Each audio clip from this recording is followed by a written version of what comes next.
সহভাগিতা করা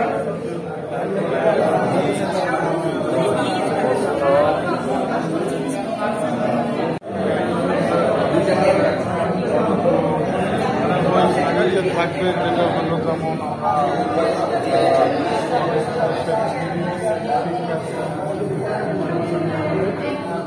এই অংশটা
পরিবেশ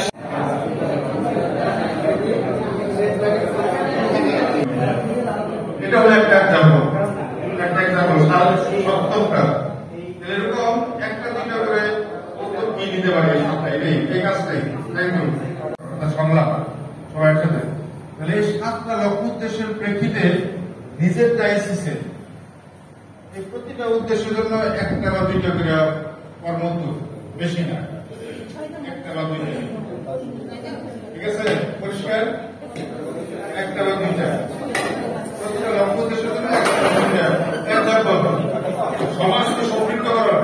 আমাদের জগতের আর্তনাদে সমাধান, অর্থাৎ জগৎ কাছে, দরিদ্ররা কাছে এবং সহজ সরল জীবনযাপন, টেকসই জীবনযাপন মানে সহজ সরল জীবনযাপন। প্লিজ, এই এখানে যে 7টা লক্ষ্য দেওয়া আছে, লক্ষ্য উদ্দেশ্যটা হলো উপমহোদয় আছি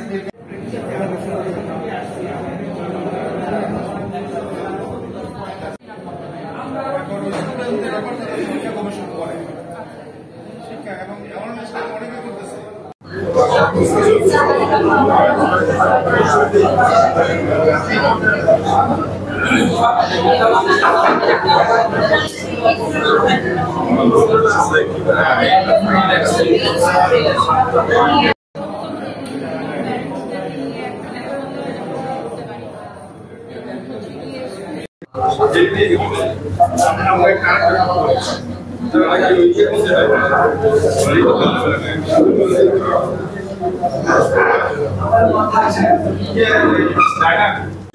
যেটা সম্পর্ক এটা উল্লেখ করেছিলেন এবং তিনি কোট করেছিলেন আরেকটা উক্তি, যেটা পোপ ফ্রান্সিসের, আমাদের ছোট ছোট অভ্যাস আমাদের সমাজে আমাদের জীবনে একটা বড় পরিবর্তন বয়ে আনতে পারে।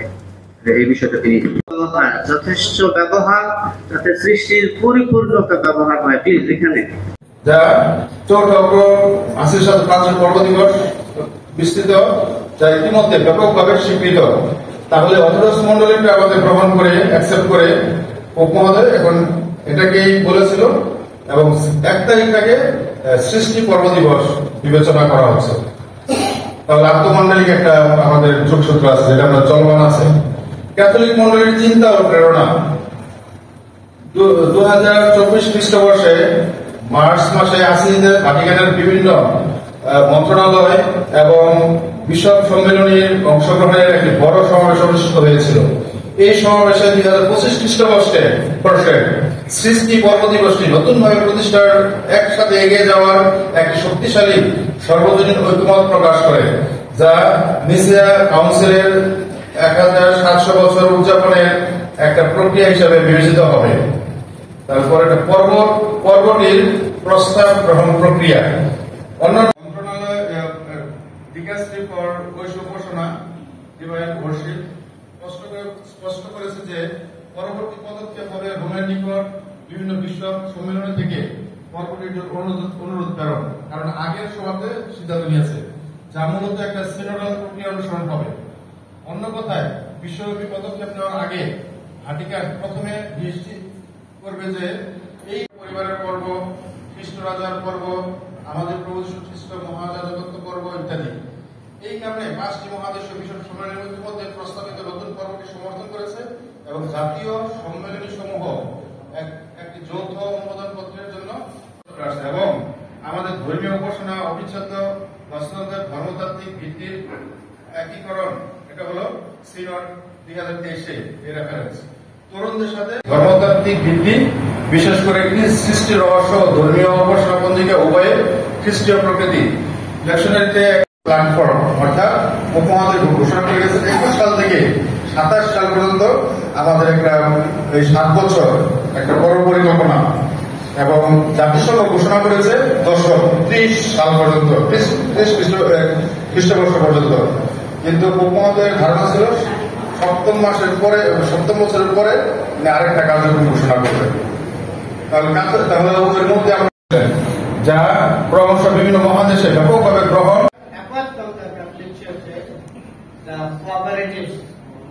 The cooperatives are also part of this. Other leaders are here. So jointly how we can Laudato Si and Laudato Dio, and at the same time within that frame safeguarding the two issues we discussed.